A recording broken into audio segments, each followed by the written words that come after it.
Bien amigos, continuamos en ampliación de noticias aquí en RPP, confianza y credibilidad por todos los medios. Los acompañamos Fernando Carballo y Carlos Villarreal y recibimos aquí en los estudios de RPP a don Ricardo Valdés. Él ha sido viceministro del Interior, y es gerente general de Capital Humano y Social, CHAC Alternativo. Bueno, tenemos el primer reporte de Observatorio del Crimen y la Violencia. Es un tema que evidentemente nos está dañando mucho como país, la inseguridad ciudadana. ¿Cómo está, don Ricardo? Muy buenos días. Muy buenos días. Muy buenos días, Carlos, Fernando. Buenos días. ¿Cuáles son los principales resultados de este reporte del Observatorio del Crimen y la Violencia con respecto al caso o al número de casos de extorsión, sobre todo capturas, encarcelados por este delito, en términos generales? Bueno, quizás lo primero que hay que decir es que este observatorio surge como una iniciativa del grupo Credicor, Banco de Crédito, el Banco de Ideas de Banco de Crédito y Capital Humano y Social, para justamente iniciar un proceso de observatorio que ya tenemos cerca de 7 meses acopiando información, usando diversas herramientas, información abierta del gobierno, tanto del INEI como del Ministerio del Interior, Policía Nacional, Sistema Nacional de Defunciones, y información que está siendo procesada por el propio observatorio sobre la base del monitoreo de noticias, que nos permite saber cuántas muertes, de acuerdo a los medios de comunicación, se producen como consecuencia de robo agravado o extorsión. Eso también lo hemos venido contabilizando. Y entonces hay varios hallazgos en este primer reporte, ¿no? El observatorio va a tener una plataforma permanente que puede ser consultada siempre por medios de comunicación, academia, y ciudadanía, y va a tener un reporte que va a salir de manera periódica con el análisis de la información más relevante. Entre estos hallazgos, por ejemplo, el reporte de homicidios por extorsión o robo agravado ha pasado por ejemplo, 40 casos que teníamos en el mes de mayo, a 105 en el mes de noviembre. En un mes, 105. De mayo a noviembre. O sea, todos los meses hemos encontrado una tendencia ascendente, 41 en mayo, 47 en junio, 68 en julio, 83 en agosto, 98 en septiembre, octubre, 99, 105 noviembre. Entonces ahí vemos que hay una tendencia preocupante en lo que se refiere a muertes violentas, ¿no? Lo mismo en el caso de las muertes violentas, pero ya registradas por diversas causas por el SINADEF, donde también hay una tendencia al alza. Tenemos a fines de noviembre 1.817 solamente acumuladas en lo que va del año, ¿no? Una de las paradojas que he hallado en el capítulo, en la página 12, ¿no? Capítulo 5, es que ustedes han constatado, como lo ha dicho, un aumento constante del número de extorsiones. Correcto, sí. Pero eso no se corresponde con los detenidos, porque lo que constatan al mismo tiempo con otras fuentes, en el caso de la INPE, es que hay menos presos que antes. Es correcto. ¿Cómo puede explicar eso? Bueno, esto es un tema muy interesante, es un hallazgo quizás de los más relevantes de este primer informe. Lo que hemos monitoreado la evolución de las denuncias por extorsión a nivel nacional desde el 2019, para tener un referente. Ahí hemos tenido denuncias que van de 2.618 solamente en ese año, y que empiezan a crecer en el 2021 a 3.783. Pasan en el 22 a 11.224 y cerramos el 23 con 17.426 denuncias. Pero decíamos, ok, dos cosas al respecto. Una, con este material, esta capacidad de información tan grande que tiene en estos momentos la policía, creo que tendría, si esto se trabajara de una manera más inteligente, me refiero a inteligencia artificial y otro tipo de elementos, se tendría una información mejor trabajada. Pero ¿qué cosa es justamente lo chocante, lo impactante? Decimos, si la gente denuncia es porque pretende que el extorsionador sea atrapado. Entonces fuimos a revisar la información del INPE, y en el INPE está clasificado los internos por el tipo de delito, y hay una clasificación que están presos por extorsión.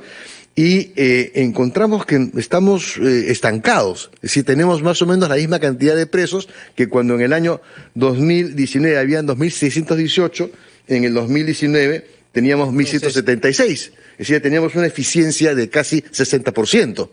Don Ricardo, entonces, desde su experiencia, ya hablando en términos generales y de acuerdo a la estrategia que está desarrollando el Ejecutivo para combatir estos temas lamentables, perdón, ¿usted considera que esta estrategia, que incluye los estados de emergencia, ha funcionado o no? No, no ha funcionado porque ahí están justamente las cifras y está la información que venimos presentando en el observatorio. La evolución nuevamente de internos es muy baja en estos momentos, el nivel de eficiencia es del 7%, es decir, del 100% que tenemos de denuncias, solamente el 7% se ha visto canalizado en la captura del extorsionador. Y ahora, razones por las cuales eso está ocurriendo, bueno, hay muchas posibilidades, entre otras las dificultades y las deficiencias de la propia policía en el manejo de capacidad tecnológica para poder hacer seguimiento, por ejemplo, de celulares que se usan para la extorsión, que está absolutamente estancado el nivel de bloqueo de celulares en penales. Se lo preguntaba, ¿no? Don Ricardo, porque, bueno, hay una contradicción entre estos resultados, ¿no? El análisis que hace usted con lo manifestado por el ministro del Interior, que ha dicho hace poco en RPP que él ha cumplido con el compromiso de reducir los niveles de inseguridad. Bueno, aceptado, sí, es cierto, han aumentado las extorsiones, pero han bajado los robos. Bueno. ¿Cómo toma eso? Ya, bueno, lo que pasa es que son dos estrategias distintas, ¿no? Los robos implican un nivel de control territorial, es decir, presencia de la autoridad, de la policía en las calles, ¿no? Con el apoyo en este caso de las Fuerzas Armadas, y eso sí genera hasta cierto punto un nivel de prevención por parte de la delincuencia, pero también se produce el efecto lobo, es decir, al tener más distritos, por ejemplo, si yo tengo Ate bajo estado de emergencia y no pongo a Santa Anita bajo estado de emergencia, y la delincuencia se desplaza a Santa Anita, que es lo que ha ocurrido precisamente en estos periodos de estado de emergencia. Pero eso no se aplica a la extorsión no camina por las calles, la extorsión corre por vía internet o por vía celular. Entonces, y eso poco o nada tiene que hacer el control territorial de un estado de emergencia con el incremento o no de la extorsión. ¿Un cambio en el Ministerio del Interior sería adecuado en estos momentos? A mi modo de ver, y eso es una opinión personal, lo he repetido en otros medios de comunicación, yo creo que sí, pero no creo que eso se vaya a producir, porque el ministro le es absolutamente funcional a la Presidenta de la República, y eso lo estamos viendo precisamente en los acontecimientos que hemos visto hace poquito, con el pase de retiro de Colchado y la gente especialista de la DIVIAC, que han sido y vienen siendo muy incómodos para los temas de corrupción en el poder y en este caso específico para el entorno de la Presidenta de la República. Señor Valdés, además de las cifras negativas que usted muestra en la lucha contra la delincuencia y la criminalidad, hay otro hecho que ustedes analizan, en capítulo 8, es que el Congreso ha emitido normas que no ayudan a luchar contra la delincuencia y la criminalidad, sino a todo lo contrario, que la favorecen. Explíquenos cómo ha llegado a esa conclusión y cuáles son las normas más graves que, según usted, se han publicado. Bueno, son varias. Y esto es lamentable, son varias. La primera yo diría que la que más ruido ha hecho y la que más daño va a seguir haciendo es la modificación de la tipificación de crimen organizado.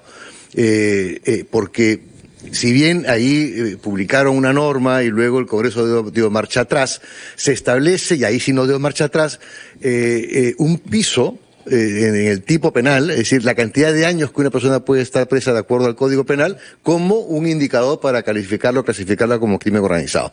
Luego de dar marcha atrás, establecieron un piso de 5 años, y eso es absolutamente perjudicial porque han eliminado más de 40 tipos penales de la definición de crimen organizado, como por ejemplo tráfico ilícito de migrantes, tráfico de monedas y de tala ilegal, que son relacionadas con economías ilegales que mueven mucho dinero en el Perú.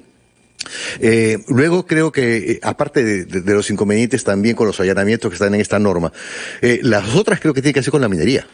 La minería ilegal en estos momentos se tiene una patente extendida con la extensión de Reinfo, que en la práctica va a ser por 1 año. Si bien es por 6 meses, los siguientes 6 meses ya no dependen del Congreso sino del Poder Ejecutivo, y esta norma que favorece a la minería ilegal e informal tiene que hacer mucho también con otra que se dio a inicios del año 2024, que por ejemplo impide que la Policía Nacional pueda decomisar explosivos que no tienen, digamos, una formalización en su adquisición y que están en manos de alguien que tiene un reinfo. por señalar un par de normas complicadas. ¿Y qué es lo que se podría hacer? ¿Qué es lo que no se está haciendo y se podría hacer para desafiar a este flagelo, esta amenaza a todos, puesto que ustedes hacen notar que estamos hablando de un capital que mueve la minería ilegal que se acerca a los $6.000 millones al año? Bien, o sea, la pregunta va por el lado de lo que se puede hacer con el Congreso de la República o por lo que se puede hacer con el lado de la minería ilegal. Con la minería ilegal, con el Congreso de la República no quiero ponerle ese desafío y tengo pocas esperanzas de que se pueda hacer algo, señor Valdés. Pero con la minería ilegal espero que sí. Bueno, ahí también en el observatorio hemos también dado alguna opinión al respecto. Proponemos algunas medidas de corto plazo y de mediano plazo. La minería ilegal es un negocio integral, es un negocio que implica un proceso de financiamiento del acto propio, ya sea de minería aluvial o de socavón, en donde hay el financiamiento de un tercero que provee del dinero para la actividad ilícita, en este caso. Y eso no se conoce, no se ha investigado, obviamente hay que pasar por ahí. Postulamos que tienen que existir grupos integrales, tipo DIVIAC, que tenía una composición integral para abordar el delito. En este caso pensamos que para tenía, lo dice usted, ¿no? Sí tenía, porque ya en efecto eso ha pasado desde que lo sacaron de su estructura, lo enviaron a investigación criminal a ver otro tipo de delitos, ya perdió esa fuerza. En este caso planteamos que tiene que ser, es un grupo multisectorial, tiene que estar la SUNAT involucrada, hay mucho, obviamente, tiene que estar la UIF, porque hay mucho de evasión y de manejo económico que corre por rutas ilícitas. Tiene que estar la SUTRAN también para el control de carretera y el traslado del mineral. Entonces, hay que dar una mirada fuera de la caja. Esto no es solamente un problema de poner ejército a cuidar socavones, ¿no? O policías a cuidar las ciudades en torno a los mineros. Lo que hay que hacer es ver el negocio integral, como repito, y ahí la primera medida que hay que tomar es tener gente especializada en todos los alcances que tiene este negocio, ¿no?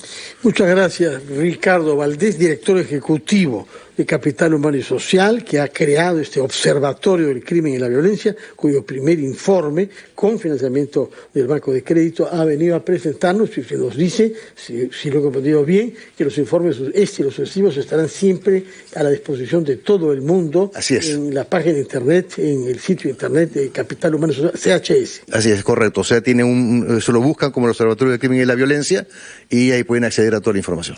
Muchas gracias por su presencia acá y muy buenos días para usted, y si no nos vemos, que tenga felices fiestas de fin de año. Muy buenos días. Igualmente. Gracias, Ricardo. Vamos a la pausa. Vamos a una pausa, titulares, anunciantes y volvemos con ampliación de noticias.